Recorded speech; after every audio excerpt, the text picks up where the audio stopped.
Il y a de cela quelques jours, j'ai fait une vidéo sur les visas que le Royaume-Uni donne en masse au peuple du monde, notamment au peuple africain. Oui, cette vidéo, je vais m'adresser au peuple africain.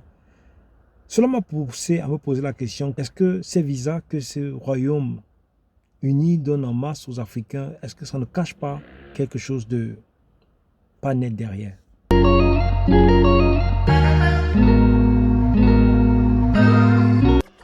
Salut à tous, mon nom est Anthony Bercy, jeune entrepreneur africain, propriétaire de la salle de sport SNN Gym, basée au Cameroun à Yaoundé.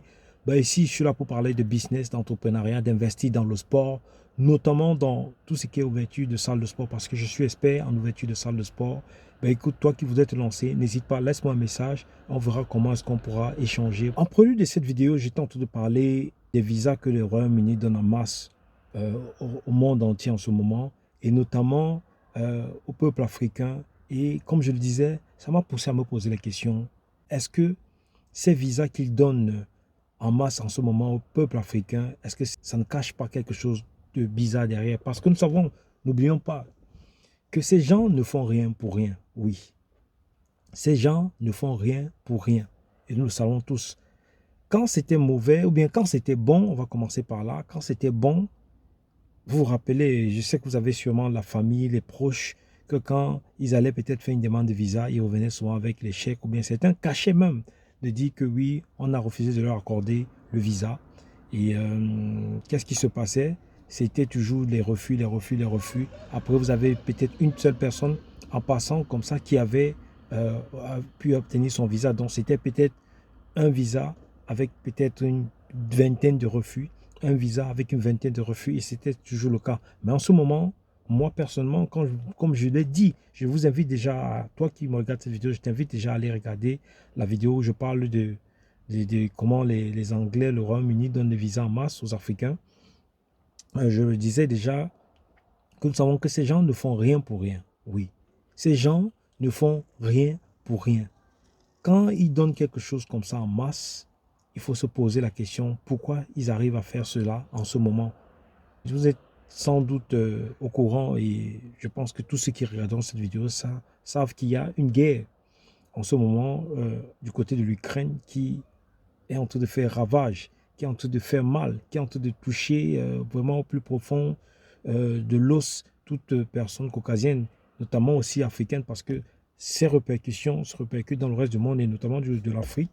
Et on a l'impression que, tel qu'on voit les choses, il serait difficile qu'il y ait de la calmie sans qu'il y ait une vraie guerre. Oui, quand je dis une vraie guerre, la Troisième Guerre mondiale, quand vous voyez, quand on raconte l'histoire, je veux dire la Deuxième Guerre mondiale ou la Première Guerre mondiale, quand on nous racontait un peu l'histoire, comment est-ce qu'elle a commencé, c'est toujours par des trucs assez bizarres, assez bêtes, mais qui font d'elles des guerres qui touchent le monde entier. Même comme quand les Africains ont leur guerre, ça concerne les Africains, mais quand les Européens ont une guerre quelque part, c'est une guerre qui concerne le monde entier, devient une guerre mondiale.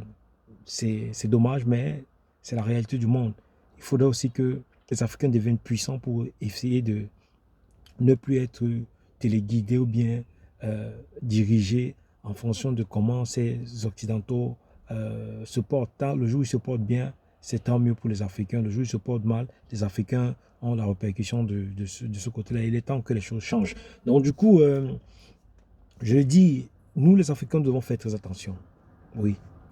Nous devons être capables de, à un moment, si nous sentons que il y a eu juste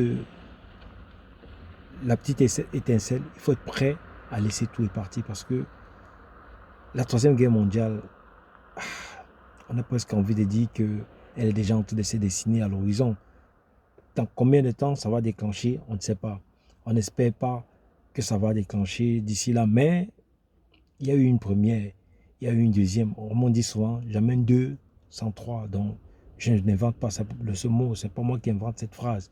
Jamais deux sans trois, tu vois. Donc, c'est pour dire que les choses qui arrivent derrière ne sont pas très, très bonnes.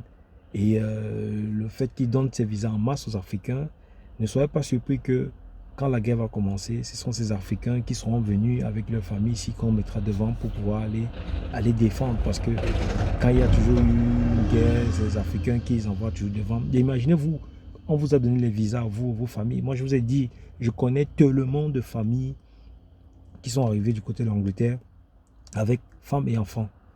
Imaginez-vous le nombre de familles, de parents. Et je suis sûr, vous voyez, quand vous voyez les gens qui sont arrivés, ce ne sont pas des vieilles personnes. Hein. Ils ne donnent pas les visas aux vieilles personnes, ils donnent des visas aux personnes encore fortes, qui peuvent encore travailler, qui peuvent, en temps peut-être de guerre, pourquoi pas prendre les armes, aller défendre les couleurs du pays dans lequel ils se trouvent. Donc, imaginez-vous que si une guerre déclenche et que vous savez que vous avez vos enfants dans le territoire, même si vous n'êtes pas d'accord avec le pays qui vous accueille, vous serez obligé d'aller prendre les armes et aller défendre le pays dans lequel vous avez logé déjà vos femmes, enfants et peut-être, pourquoi pas, certains de vos biens.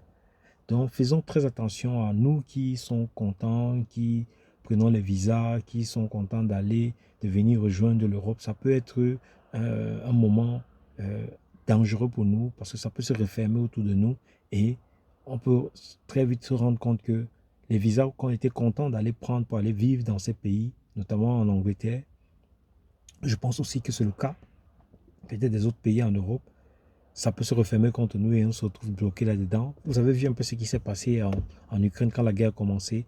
Les gens qui étaient restés dans le territoire, que ce soit les Noirs, les Blancs, vous étiez pris plus ou moins par force pour aller combattre. Et pour ceux qui suivent un peu l'histoire, l'actualité, il n'y a pas longtemps, le gouvernement français a voté une loi selon laquelle tous ceux qui sont français et qui ont ces gens-là, dès que la guerre déclenche, ils seront pris par force pour aller combattre. Et même ceux qui sont français, qui sont à l'étranger même, on va venir vous chercher où vous serez pour venir combattre. Waouh, c'est fort, hein? C'est fort. Et ils font que se réunir. Quand vous voyez ce qui se prépare, ça m'étonnerait qu'il n'y ait pas peut-être la petite étincelle qui va déclencher le pire. Imaginez tous ces grands pays avec des missiles, les Satan 2, les bombes qu'ils ont à tout bout de chemin ou bien dans leur caserne et autres. Donc vous imaginez que si ça déclenche, vous allez fuir par où? Le seul endroit peut-être où vous pourriez être en sécurité, c'est en Afrique. Et imaginez-vous un instant, ça commence, vous êtes ici avec déjà les billets d'avion qui sont de plus en plus chers, le transport pour pouvoir dire que vous pouvez fuir d'un pays à l'autre. Aussi, ça va déclencher dans tous ces pays en Europe parce que c'est l'Europe, c'est l'OTAN, ils sont contre voilà, le BRICS, qui est la Russie, l'Inde et la Chine et j'en passe. Donc, faisons attention, prenons les visas, mais mettons dans un coin de la tête que ça peut être une trappe. Oui, vous pouvez être content d'aller prendre la viande qui se trouve vous voyez comment on attrapait les souris en avant, on mettait une piège, on mettait un fromage ou bien un morceau de viande au-dessus. La souris, elle est contente de voir, de humer, de penser qu'elle va pouvoir manger ce morceau de viande. Et une fois qu'elle met la tête, la trappe s'est refermée sur elle et elle est prise au piège. J'espère pas que ce soit la même chose avec ça, mais tout le monde à croire que c'est ça qui est en train de se préparer. Africains, Africaines, faites attention à ce qui se prépare. Pour ceux qui peuvent rester en Afrique, qui peuvent se battre en Afrique et construire leur empire en Afrique, rester en Afrique, venez même seulement ici en vacances et vous retournez parce que ce qui est en train de se préparer n'est pas bon. Oui, il faut qu'on se dise la vérité et c'est dommage pour nous les Africains parce que nos dirigeants ne font pas forcément ce qu'il faut pour que nous cherchions à rentrer le plus tôt, pour que nous cherchions à vivre sur place, pour que nous cherchions même pas à voyager. On a un pays comme le Cameroun, on a l'impression que tout le monde voudrait sortir du Cameroun. Dès que vous dites à une personne qu'il y a un tuyau de voyage ici, là, il est prêt seulement à payer déjà pour rentrer. Vous avez des ingénieurs qui voyagent, vous avez des professeurs qui voyagent, vous avez des étudiants qui voyagent, Bref, c'est étonnant à quel point un pays comme le Cameroun, riche, puissant, sa diaspora, on va dire quoi, ses enfants sont prêts à quitter, à partir, parce qu'il y a un mal-être dans ce pays, qu'il faudrait que nos dirigeants travaillent dessus, qu'il faudrait que nos dirigeants fassent tout pour changer cette donne, parce que on en a marre. On en a marre dans ces pays de caucasiens, on en a marre de vivre comme on vit dans ces pays. On voudrait tous rentrer chez nous, pour la plupart voudraient rentrer en Afrique, et la plupart voudraient vivre en Afrique, pourquoi pas. Mais nos dirigeants ne suivent pas souvent et c'est dommage. Il est important qu'on ait enfin des dirigeants qui pensent aux Africains avant tout et qui font tout pour que les Africains restent sur place. Merci, c'était Antonin Bercy. Ciao, ciao.